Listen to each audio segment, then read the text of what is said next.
श्री स्वामी समर्थ. स्वामी महाराज तुमच्या मनातील सर्व चांगल्या इच्छा पूर्ण करत एवढीच स्वामींच्या चरणी प्रार्थना करते आणि आजच्या व्हिडिओला सुरुवात करते. तर मित्रांनो, 28 ऑक्टोबर 2023 रोजी खंडग्रास चंद्रग्रहण, त्या दिवशी कोजागिरी पौर्णिमासुद्धा आली आहे. तर भारतामध्ये खंडग्रास चंद्रग्रहण दिसणार आहे का? या दिवशी वेदाचे नियम पाळायचे आहेत का? ग्रहणाचा मोक्षकाळ पुण्यकाळ काय आहे?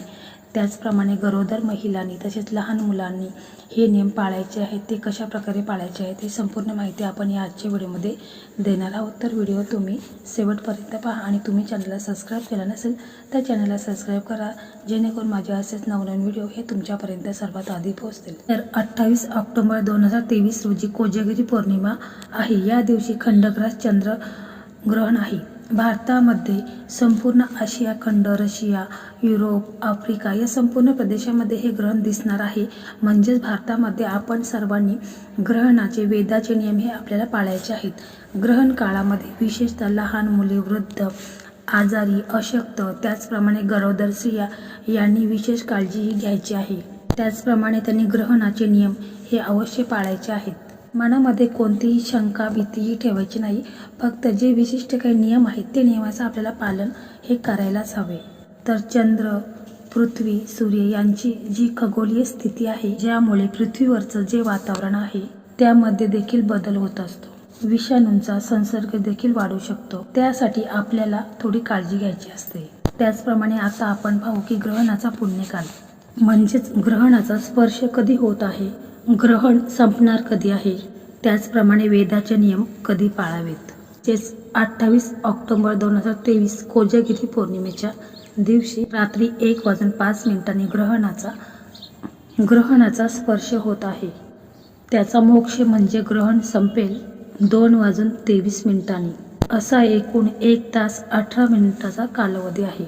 त्याचप्रमाणे वेदाचे नियम आपल्याला कधी पाळायचे आहेत, जे कोजागिरी पौर्णिमेच्या दुपारी म्हणजे 3:15 वाजेपासून आपल्याला ग्रहणाचे वेद पाळायचे आहेत.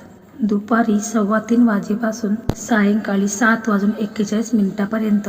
तर आता पाहू की ग्रहणामध्ये कोणते नियम आपल्याला पाळायचे आहेत, म्हणजे काय करावे आणि काय करू नये. तर ग्रहण काळामध्ये आपण जेवण करायचं नाही. स्नान, जप, देवपूजा, श्राद्ध, तर्पण इत्यादी विधी आपण करू शकता.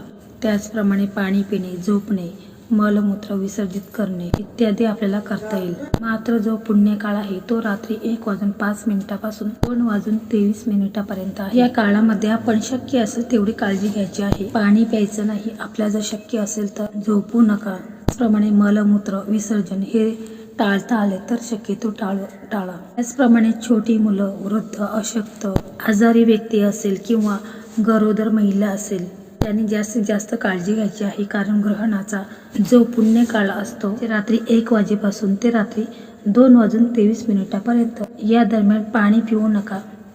या दरम्यान जेवण सुद्धा करायचं नाही. आणि 28 ऑक्टोबर पासून दुपारी 3:15 वाजेपासून सायंकाळी 7:41 काळामध्ये गरोदर स्त्रियांनी कोणतेही काम करायचं नाही. हे ग्रहण काळात वातावरणामध्ये हानिकारक किरणे पसरत असतात. या किरणामुळे गर्भवती महिला आणि त्यांच्या पोटातील गर्भाला त्रास होण्याची शक्यता असते. म्हणून या कालावधीत त्यांनी घराबाहेर पडू नये. त्याचप्रमाणे त्यांनी सुरी, चाकू अशा धारदार वस्तू देखील वापरू नये. शक्यतो त्या दिवशी त्यांनी कोणतेही काम न केलेलं चांगलं आहे. शक्यतो महिलांनी सावधगिरीही पाळायलाच हवी. कारण ग्रहण काळात गर्भवती महिलेने घराबाहेर जाणे किंवा काम करणे याचा मुलांवर परिणाम होतो. त्याचप्रमाणे प्राचीन काळापासून असे मानले जाते की गर्भवती महिला सूर्यग्रहण पाहण्यासाठी किंवा ग्रहणाच्या वेळी बाहेर पडली तर तिच्या गर्भातील बाळावर त्याचा परिणाम होतो. जसं की जन्मदात दोष, जीभ कापणे, जन्मवेळी मृत्यूचा धोका वाढण्याची चर्चा असते किंवा ओठ चिरणे असे अनेक प्रकार त्या बाळावरती त्याचा परिणाम होत असतो. म्हणून गरोदर महिलांनी हे नियम आहेत ते अवश्य पाळायला हवेत. किंवा त्या दिवशी त्यांनी पाणी जर त्यांना तहान लागली तर त्यांनी आपल्या एखाद्या भांड्यामध्ये किंवा जे पाण्याचा फिल्टर असेल किंवा ॲक्वा किंवा फिल्टर असेल तर त्याच्यामध्ये तुम्ही एखादा दाब टाकू शकता. जर दाब नसेल, दाब म्हणजे काय तर एक गवत असतो, त्याला दाब असं म्हणतात. तर तो जर नसेल तर तुम्ही तुळशीपत्र त्या पाण्यामध्ये टाकू शकता. प्रत्येक वस्तूमध्ये तुम्ही तुळशीचं पत्र टाकायचं आहे, तुळशीचं पान टाकायचं आहे. म्हणजे साखर असेल, चहा पावडर असेल, पाणी असेल, प्रत्येक वस्तूमध्ये तुळशीचं पाणी आपल्याला अवश्य टाकायचं आहे. आणि गरोदर महिलेला जर तहान लागली तर ती ते फिल्टरमधले पाणी पिऊ शकते. त्याच्यामध्ये तुळशीचं पान असेल तर ते पाणी पिऊ शकते. तुळशीचे पाणी ग्रहणाच्या वेळी उत्सर्जित होणाऱ्या हानिकारक लहरीमुळे तुमचे जे काही अन्न खराब होण्यापासून वाचवते. ग्रहणानंतर तुम्ही ते अन्न देखील खाऊ शकता. म्हणजे यामुळे तुळशीचे पान देखील आपण अन्नामध्ये ठेवू शकतो किंवा पाण्यामध्ये ठेवायचं आहे. तसेच ग्रहण ही एक वैज्ञानिक घटना आहे. या काळात घाबरण्याचे काही कारण नाही. मात्र पूर्वापार ही गोष्ट भीतीदायक असल्याचे सांगण्यात आले. अशावेळी सतत नामस्मरण किंवा चांगल्या विचारात राहणे गरजेचे आहे. असे कोणतेच नुकसान तुम्हाला होणार नाही. झाले तर याचा फायदाच होईल. तुमचे मन प्रसन्न देखील राहील. अशा प्रकारे ग्रहण काळामध्ये गरोदर स्त्रियांनी दुपारी दिवसा झोपू देखील नाही.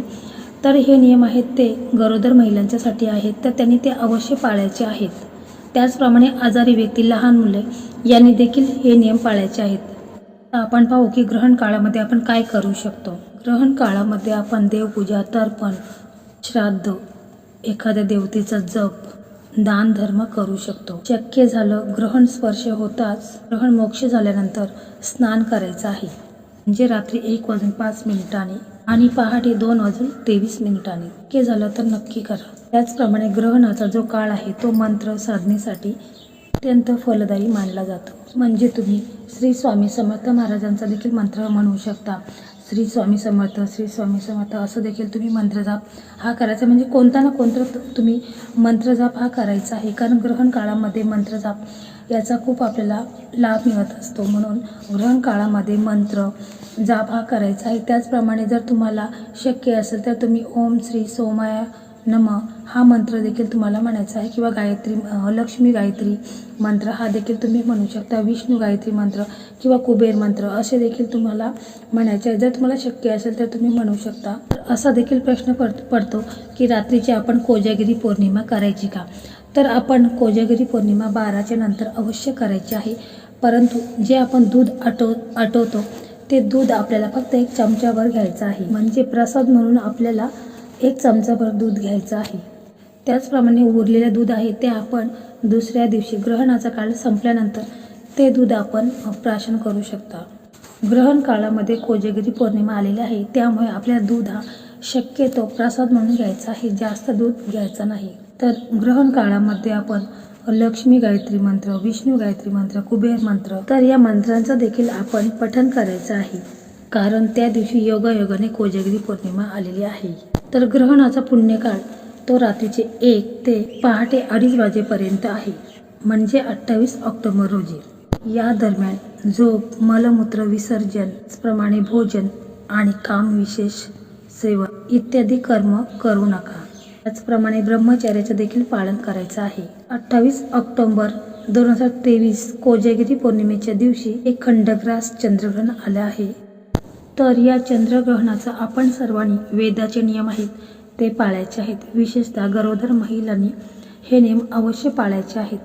या दिवशी घराचे बाहेर कोणी जाऊ नका. त्याचप्रमाणे ग्रहण देखील कोणी पाहायचं नाही. तर अशा प्रकारे आपल्याला या ग्रहणाचे जे काही नियम आहेत ते आपल्याला अवश्य पाळायचे आहेत.